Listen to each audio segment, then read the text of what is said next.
Tonight, 300,000 people in West Virginia are being told to stay away from their tap water, not to use it for anything, cooking, bathing, washing, anything at all. A state of emergency has been declared in West Virginia in the USA after a chemical leak into a river. Drinking water in 9 counties has been deemed unsafe. In the United States, up to 300,000 people in West Virginia have spent a second night without tap water after a chemical spill into the Elk River. With no end in sight, authorities have been forced to declare a state of emergency.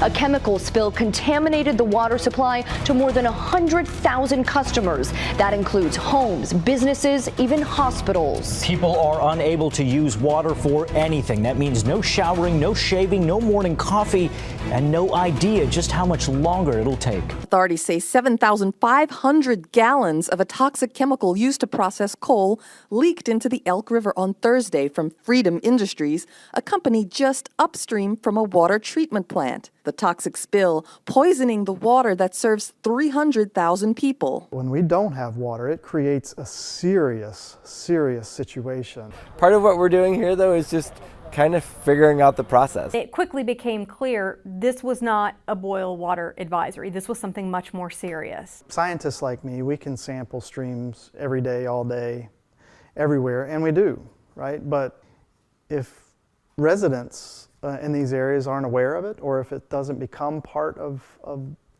what they're conscious of, it has less value. And I can tell other scientists what I'm finding, but again, until the public becomes aware of what's around them, the science has less value. You see how dependent then we have become as a state on our few really clean, productive water sources like the Elk River. And as we lose rivers and their value of drinking water and become dependent on very few, then we become very susceptible to something that would seem like to be a localized event. And instead, that localized event, it touched a third of the state, the residents. So this is the test run, trying out this little water sensor, put it inside a Gatorade bottle, and it's detecting through 2 screws in the cap of the Gatorade bottle the conductivity of the water. So conductivity of water will change depending on dissolved solids and salts in the water. This Gatorade bottle with this little board in it that slides right in the mouth of the bottle, they put it in a cinder block.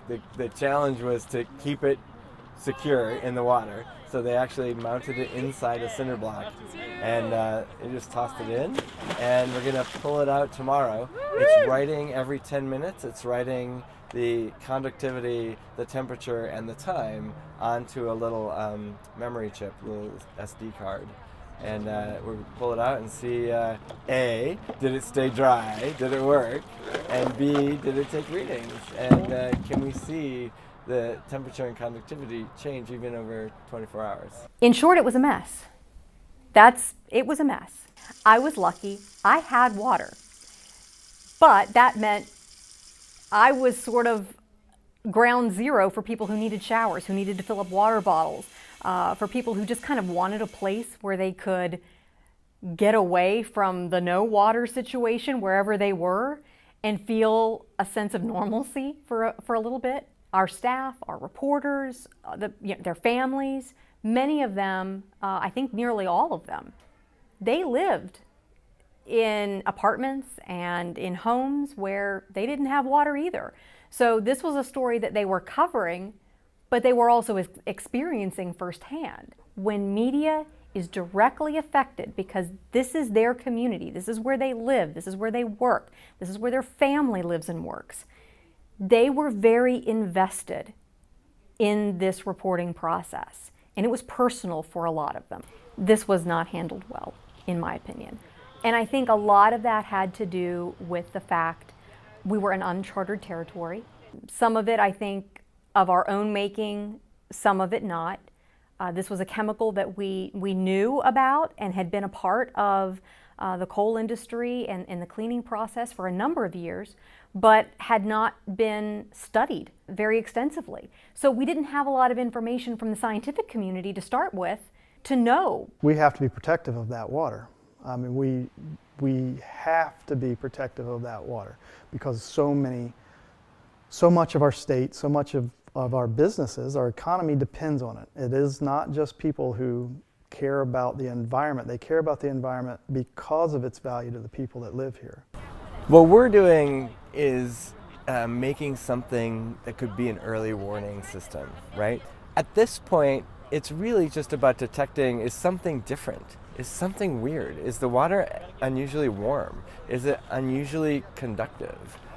Anytime you have media affected directly by what they're reporting, it adds a sense of immediacy and urgency to their job.